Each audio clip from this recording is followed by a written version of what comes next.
Alright guys, happy Monday morning. So yesterday I made a video of this corn.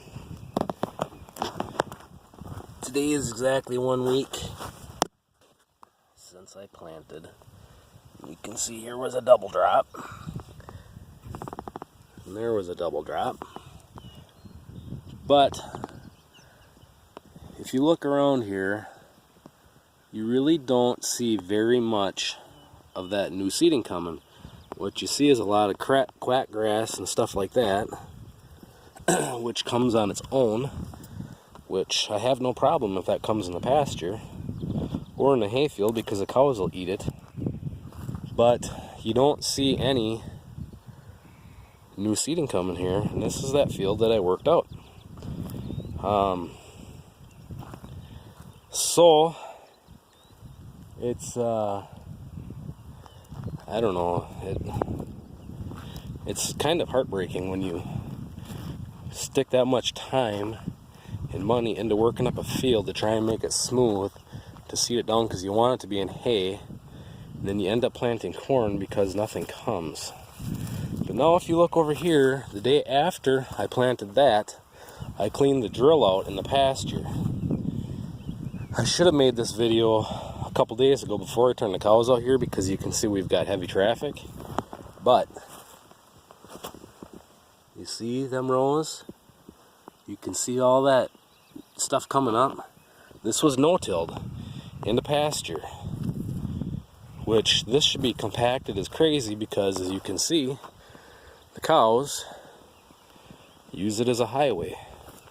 But you can see all over there's rows of new seeding coming, which was no-tilled into a pasture which has heavy compaction.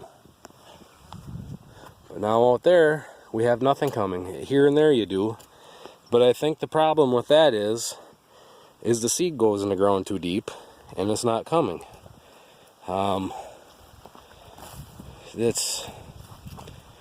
I'm gonna blame it on the drill before I blame it on anything else, because that drill is aggressive and I have it set so on mine you got your gauging or your press wheels in the back, and there's a shaft with a pin and you pop washers out for your depth. We have the depth set at 0, which isn't really going to be 0, but technically it's set as shallow as it'll go. So that shouldn't have been planted too deep, but that's what I'm figuring on, is it's planted too deep. With the ground being soft, you know, the drill can really get in the ground deeper. But now here in the pasture, you can see rows growing, and I'm only really showing in the lanes here where the cows walk because you can see it. Once you get in that clover that I planted last year with that old John Deere drill, it's harder to pick out the rows. But you can see there's rows. This was planted a day or two after that. So, like I say, it's very heartbreaking when you stick that much time and money into something and it doesn't come, and then you end up sticking more money into it. So, but this is just another update, just kind of talking about that and then showing this clover that we planted with that other drill. I mean, in certain spots it's easier to pick out that there's stuff coming, but you get in that thicker clover and it's hard to see. But I think that I am going to be looking for another drill like the one that I sold last year. I mean, there are a dime a dozen on auctions, and there's all kinds of them listed on Craigslist. The nice thing about them is, honestly, I could pull that thing behind the gator. That 10-footer that I had, it was a 10-foot double disc opener with clutch lift. And actually, the guy that bought it from me, he buys them, cuts them in half, and then he basically builds them so they're a food plot planter for all these deer hunters, you know. And I might give him a call and see if I can't buy one from him. See if he's got one like the one that I sold that has the fertilizer box in the back. So The one that I sold did not have the fertilizer box. The 8-footer that I had before that had the fertilizer box, I want to see if he's got like a 5-footer with a fertilizer box that works, because then I can take it up in that steep hills and stuff, and I could interseed into there plus fertilize. I talked to Cow Camp asking him about his ATV spinner spreader that he has, because other than using that, I don't know a good way to get up in these steep hills to apply fertilizer or seed. So I'm kind of looking for a spinner spreader like that I could use in the woods, and then on my open pastures, one of them little drills that I could pull behind the gator or my old 4-wheeler up in the hills up here where you could seed and apply fertilizer. But anyways, you know, I'm just kind of walking through this so everybody can see. I mean, you can look back a year from, you know, look back at my videos to a year ago and see where we drilled this in. I used the 4020 in that old John Deere B. Van Brunt grain drill. That's how all this clover got established here, was with that drill. You know, I think that other drill worked really good because you only got to get the seed in the ground, you know, 1/8 of an inch, and then get a little bit of moisture. Well, that other drill, you know, like this is hard, the cows have been on it, but in a lot of ground, if you've got decent moisture, and like with the winter rye growing, if that's a solid stand of winter rye, that ground is actually soft. I never had an issue with that other drill planting into it, and I'm kind of wishing I would have kept that drill and not bought this no-till drill. I always had good luck with it. And there's Mr. Woodchuck, chucking wood. So yeah, that's a little turd. That's this is what this is looking like a year later. I mean, the orchard grass, I can't remember. I'd have to look back in the video to see if there was any orchard grass in that. But that all that tall stuff is orchard grass. Cows don't want to eat it. It's mature. I need to find a 3-point brush hog that I can clip my pastures back, because they don't want to eat that after it's tall and dead. But I don't want to mow it yet until I've seen that it's gone to seed. Because if it goes to seed and I mow it back, the next year it's only going to come back thicker. There's all the girls and their calves and Loverboy.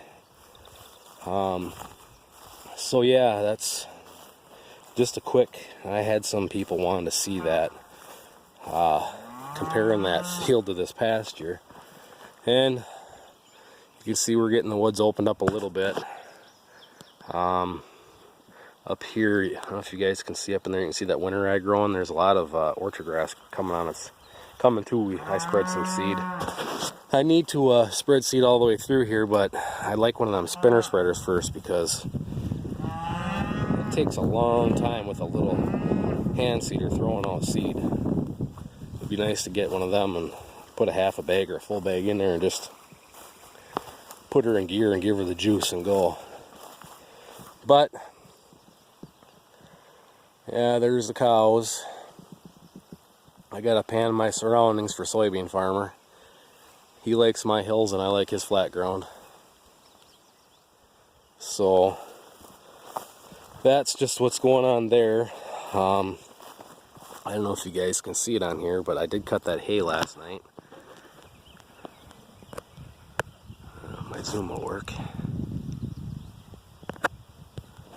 For some reason my zoom doesn't want to zoom. I don't know. Anyways, I did cut that hay.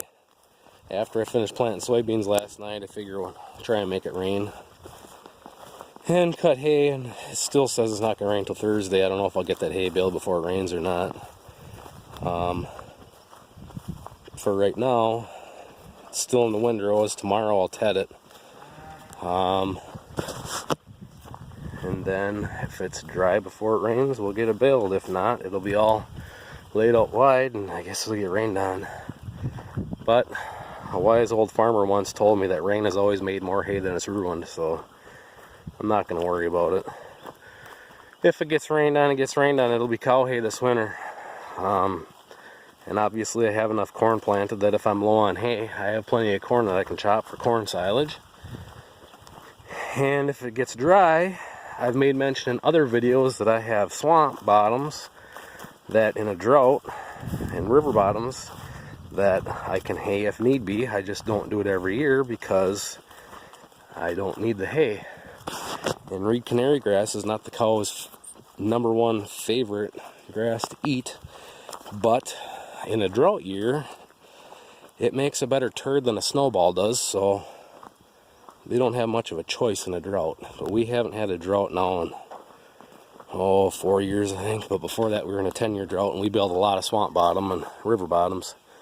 So yeah, you can see there's all this Italian rye and orchard grass, and I think it's like Festulum or something like that. I don't know. It's something I've never really planted, but this was a horse pasture mix, and then I had them mix in alfalfa with it. So I don't know. I have an okay results with alfalfa, but on this sand sometimes it grows really good in spots, other places won't grow at all. But medium red clover has always done really, really good here. But as everybody knows, medium red clover is kind of a pain in the rear to get dry. And at the end of that field that I cut last night, the red clover is so thick, I kept plugging the hay bind every time, and I mean, it is thick, like carpet thick, crazy. I mean, this is like almost dead compared to what that was. So I may have to spray that off and no-till some alfalfa into it. But down through this valley and then over to that winter eye triangle has not been planted. I was going to plant corn there, and then I thought, well, that's going to mess up grazing this hay off if it ever grows. So I need to order 3 new disc openers for my drill. Apparently I lost 3 of them yesterday planting beans. So I'll get those replaced, and I'm just going to come through here with alfalfa and no-till into that. And I might get some oats, because I was hoping by now it'll be a lot farther along, so I might throw some oats in there to get something rolling, because this part of the field's going to be ready to cut before anything else, which, whatever.